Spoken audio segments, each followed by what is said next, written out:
Hello everyone, welcome to my channel. I hope everyone is having a wonderful day. Before starting the video, please hit the subscribe this video. As the sun rose over Manhattan, everything shifted in an instant. Kelly noticed something was wrong.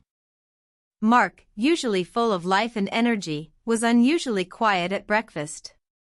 He pushed his coffee aside and rubbed his chest, wincing slightly. "Are you okay?" Kelly asked, her voice light but eyes filled with concern. "Just a little tightness," Mark muttered. "Probably nothing, maybe stress." He had said those same words before, brushing off exhaustion, pain, and warning signs that he was overworking himself. But this time, it was different. Moments later, as he stood to grab his phone, he collapsed. Kelly's scream pierced the air. "Mark! Oh my God, Mark!" She rushed to his side, trembling hands pressing against his chest, begging him to wake up. Michael ran downstairs, dialing 911 while Lola held Kelly's shoulder, tears streaming down her face. Within minutes, paramedics filled the Ripa Consuelos' home, performing CPR as Kelly sobbed uncontrollably in the corner. Her world, her entire world, hung in the balance. Mark was rushed to New York Presbyterian Hospital, where he was immediately taken into intensive care. The doctors worked tirelessly, trying to stabilize his heart rhythm. Kelly followed the ambulance, shaking and whispering prayers the entire ride. When the ER doors closed, she wasn't allowed to follow. All she could do was wait. Deborah Roberts, Kelly's close friend from Good Morning America, arrived within an hour. She hugged Kelly tightly. "He's strong," she whispered. "He's going to make it." Kelly nodded, though her eyes betrayed a truth she didn't want to face. She didn't know if Mark would ever open his eyes again.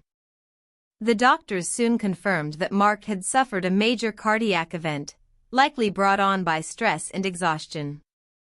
"He's lucky he made it in time," one said gently.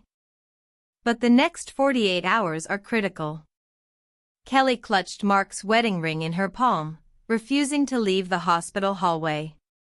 She sent a quick message to live producers, saying only, "I can't come in this week. Mark's in the hospital." The news spread quickly. Within hours, fans across the world began posting messages. "Praying for Mark. Stay strong, Kelly. We love you both, you've always inspired us with your love." But none of the words could touch the emptiness Kelly felt as she sat by his hospital bed that night, holding his hand, whispering, "Please don't leave me." As the heart monitors beeped steadily, Kelly's mind drifted back to the beginning. She remembered their first meeting in 1995 on the set of All My Children. She was playing Haley Vaughn, confident, funny, and fearless, while he played Mateo Santos, the charming bartender who would soon steal her heart both on and off screen. Their chemistry was undeniable. Within a year, they were secretly dating. Within 2, they had eloped in Las Vegas. Those early days were filled with laughter and chaos, small apartments, sleepless nights, and dreams too big for their wallets. But they always had each other.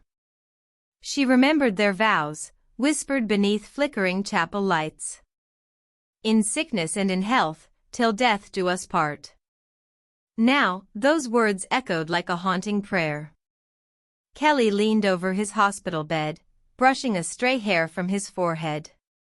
"You promised me forever," she whispered.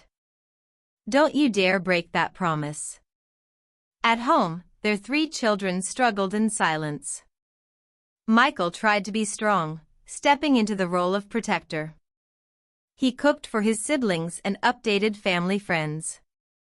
But each time he hung up the phone, he'd retreat to his room, where tears fell quietly into his pillow.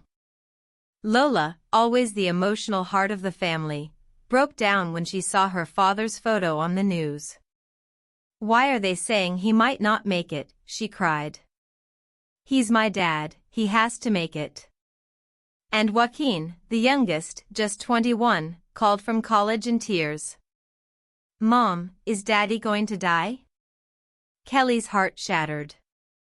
No, baby. He's fighting.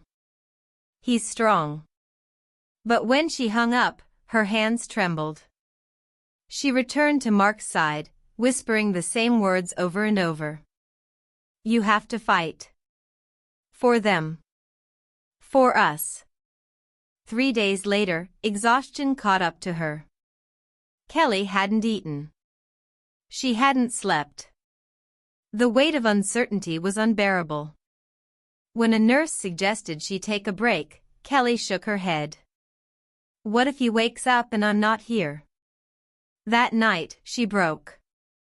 Leaning against the ICU window, she whispered to herself, I can't do this without him. Her tears came in waves, sobs echoing in the sterile hallway. Deborah returned that night, wrapping her arms around Kelly. You've always been the strong one, she said softly. But it's okay to fall apart. It means